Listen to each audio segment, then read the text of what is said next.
نشین کر لے، کبھی بھی دل میں کسی صحابی کے متعلق بغض پیدا نہیں کرنا۔ حضرت عثمان تو وہ ہیں کہ ایک شخص نے حضرت عثمان کے متعلق دل میں بغض پیدا کیا، رکھا اور رکھ کے مر گیا،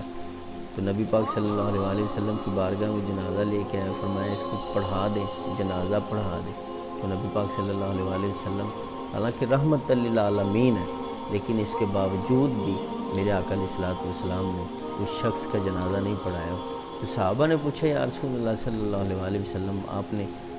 اس شخص کا جنازہ کیوں نہیں پڑھایا؟ تو نبی پاک صلی اللہ علیہ وسلم نے فرمایا یہ وہ شخص ہے جو عثمان سے بغض رکھتا تھا، بغض کی وجہ سے میرے آقا علیہ الصلوۃ والسلام نے اس شخص کا جنازہ نہیں پڑھایا۔ اندازہ لا لو تسی کہ جڑا رسول خدا دے دور وچ ہوئے، سرکار او دا جنازہ پڑھان تو انکار کر دیں، جڑا ہلکا جہا بھی عثمان دا دل وچ بغض رکھے،